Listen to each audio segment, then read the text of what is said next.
जय श्री कृष्णा। मैं संध्या शर्मा आप सभी हरि भक्तों का स्वागत करती हूँ। मुकुंद, अमर और जतीन, तीन बालक घर से भागे थे हिमालय जाने की ओर, परंतु जतीन तो रेलवे स्टेशन से ही घर लौट आया। अमर और मुकुंद दोनों बड़े भाई अनंतदा के द्वारा पकड़े गए और वापस से आ गए, कलकत्ता ले आए गए। अमर के साथ आगे मुकुंद कहते हैं, अमर के साथ हिमालय की ओर पलायन और श्री युक्तेश्वर जी गुरुदेव के मेरे जीवन के आगमन के महान दिवस के बीच 2 वर्ष व्यतीत हो गए। मुकुंद कहते हैं, इस बीच में अनेक साधु संतों से मिला। उनमें गंध बाबा, बाघ स्वामी, नागेंद्र नाथ भादुड़ी, मास्टर महाशय और विश्वविख्यात बंगाली वैज्ञानिक जगदीश चंद्र बोस। गंध बाबा के साथ मेरी भेंट की 2 भूमिकाएं थी, एक सामंजस्यपूर्ण थी और दूसरी विनोदपूर्ण।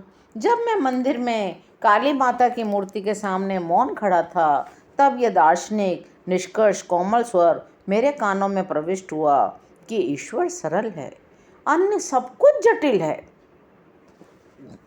प्रकृति के सापेक्ष जगत में निरपेक्ष मूल्यों की आशा मत करो। पलटकर मैंने देखा, मेरे समक्ष एक लंबे कद का व्यक्ति खड़ा था। लगता था जैसे कोई परिव्राजक साधु था।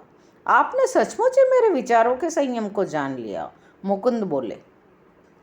प्रकृति के कल्याणकर और भयंकर रूपों की उलझन ने, जिनका प्रतीक काली है, मुझसे अधिक बुद्धिमान लोगों को भी असमंजस में डाल दिया है। बहुत ही कम लोग उसके रहस्य का भेद जान पाते हैं।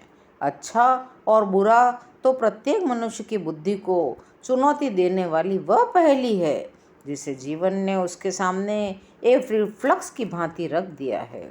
इस पहेली को सुलझाने का प्रयास किए बिना अधिकांश लोग अपनी मृत्यु रूप में इसका दंड भर देते हैं। एक आध अत्यंत उच्च व्यक्तित्व पराजय अस्वीकार कर देता है। मैंने कहा, आपके शब्दों में दृढ़ विश्वास दिखता है महाराज। ज्ञान प्राप्ति के तीव्र दुखदायी मार्ग पर चलते हुए मैंने दीर्घ काल तक अभ्यास किया है। यह बलवान से भी बलवान अहंकार को भी चूर चूर कर देता है, परंतु सच्चा आत्मविश्लेषण गणित के नियमों की भांति सिद्ध पुरुष उत्पन्न करने का कार्य करता है। ऐसी अहंकार युक्त मौलिकता के सामने तो सत्य निश्चित ही विनम्रतापूर्वक पीछे हट जाता है। मैंने कहा, मनुष्य जब तक अपने दुराग्रहों से मुक्त नहीं हो जाता, तब तक वह किसी शाश्वत सत्य को नहीं समझ सकता। मानवीय मन असंख्य माया भ्रमों से व्याप्त घृणाजनक जीवन से भरपूर है। यहाँ युद्ध की लड़ाई भी तब फीकी पड़ जाती है जब मनुष्य अपने अंतः शत्रुओं का विरोध करता है। ये साधारण मरने वाले शत्रु नहीं हैं जिन्हें सेनाओं की सहायता से काबू में किया जा सके।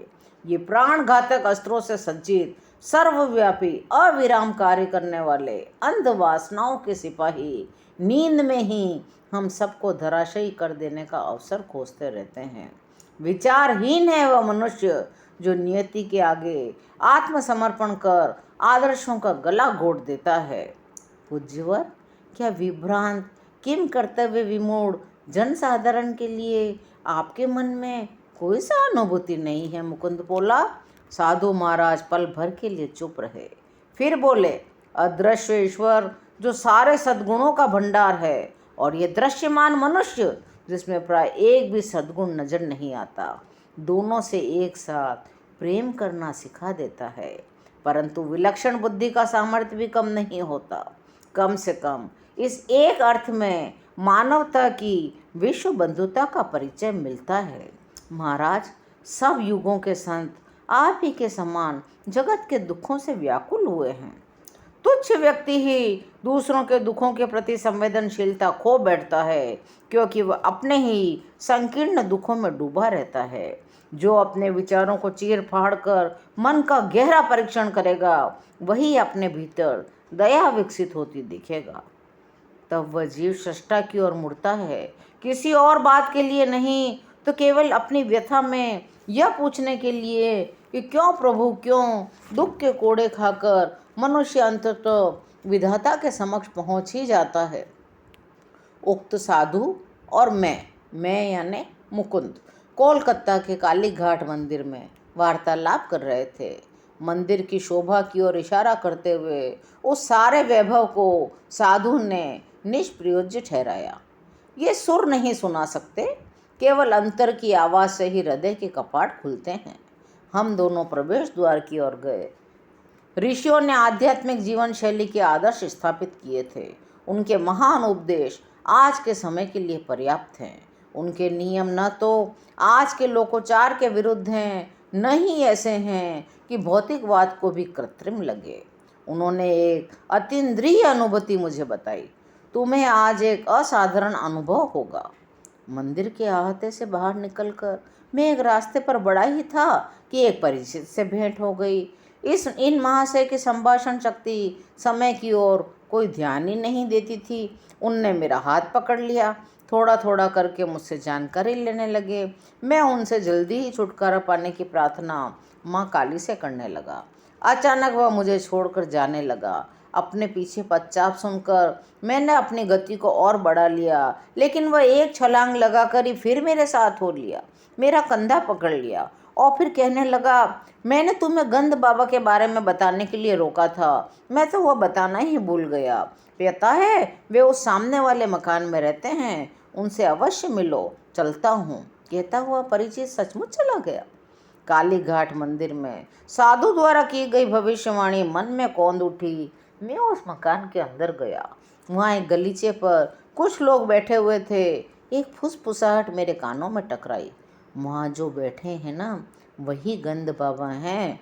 वे किसी भी फूल में किसी अन्य फूल की सुगंध भर सकते हैं, या फिर किसी भी मुरझाए हुए फूल को फिर से ताज़ा कर सकते हैं, या फिर किसी मनुष्य की त्वचा से कोई भी सुगंध निकलवा सकते हैं।